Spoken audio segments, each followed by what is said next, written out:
जमाना कदीम में एक नेक दिल बादशाह हुकूमत करता था, मगर वह अकद्ल से कुछ कमजोर था। इसीलिए वह हमेशा होशियार और समझदार मशीरों की तलाश में रहता। लेकिन अफसोस, उसके दरबारी सिर्फ बातें करते, मशवरे देते और तनख्वाहें लेते, मगर उनके मशवरों में कोई दम न था। बादशाह अक्सर उनके मशवरे सुनकर मायूस हो जाता और दिल ही दिल में सोचता, काश कोई ऐसा मिले जो मेरी सल्तनत को वाकई फायदा दे सके। एक दिन बादशाह जंगल की सैर पर निकला, इस आस में कि कहुदरत ही उसे कोई जवाब देगी। बादशाह ने जंगल की खूब सैर की। वापसी पर उसकी नजर एक अजीब आदमी पर पड़ी जो पेड़ के नीचे बैठकर खुद से बातें कर रहा था। बादशाह घोड़े से उतरा और उस पागल शख्स से हैरानी से पूछा, क्या तुम पागल हो? उस शख्स ने मुस्कुराकर कहा, पागल तो तुम हो, तुम्हारी रियाया और तुम्हारे वजीर। मैं तो बस चाहता हूं कि इस जंगल को काटकर एक महल बनाऊं और खुद बादशाह बन जाऊं।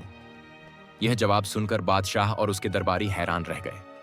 कोई कह रहा था, यह खतरनाक हो सकता है। कोई बोला, नहीं, यह आधा पागल है, ले चलते हैं। आखिरकार बादशाह ने उसे महल ले जाने का फैसला किया।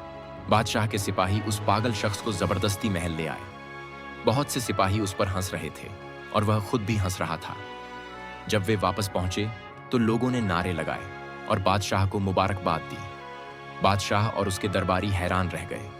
एक बुजुर्ग शख्स ने बताया, बादशाह सलामत, वह रास्ता जहां से आप गए थे वहां दुश्मन घात लगाए बैठे थे। अगर आप उस रास्ते से आते तो मारे जाते। बादशाह ने खामोशी से उस पागल को देखा और फौरन हुक्म दिया, इसके लिए तख्त के पास एक कुर्सी लगाओ, यह मेरे साथ रहेगा। उस शख्स के लिए दरबार में कुर्सी लगाई गई। अब दरबारियों ने एक और बड़ी चाल चली।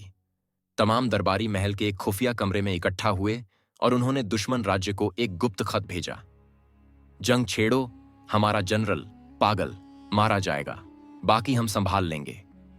सभी दरबारियों ने बादशाह को बहला फुसलाकर जंग के लिए राजी कर लिया और बादशाह ने फौज की तैयारी का हुक्म दिया।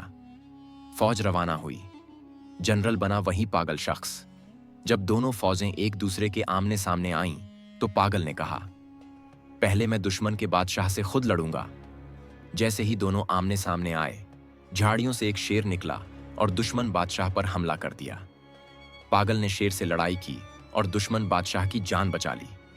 दुश्मन बादशाह बोला, हम जंग नहीं चाहते, यह शख्स मेरा मोहसिन उपकार करने वाला है। दोनों फौजें हैरान रह गईं।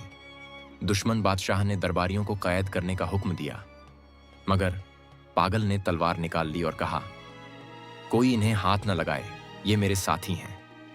बादशाह ने उसकी वफादारी से प्रभावित होकर उसे अपनी बेटी का रिश्ता दे दिया। अब वही पागल व्यक्ति सबका चहेता बन गया। लोग उससे मोहब्बत करने लगे और उससे मिलने आने लगे। दरबारियों ने एक और साजिश रची, मगर एक बूढ़े सलाहकार ने कहा, जिसे अल्लाह इज्जत दे उसे दुनिया की कोई ताकत गिरा नहीं सकती। तुम अगर उसे मार भी दो तब भी उसकी इज्जत कम नहीं होगी। इसके बजाय कि उससे लड़ो, खुद बेहतर बनो। वक्त गुजरा, वह व्यक्ति इज्जत से जिया और फिर एक दिन अल्लाह को प्यारा हो गया। रैयत ने हसद से तौबा की और माना कि सच्चाई, खुलूस और अल्लाह पर यकीन इंसान को बुलंदी अता करते हैं।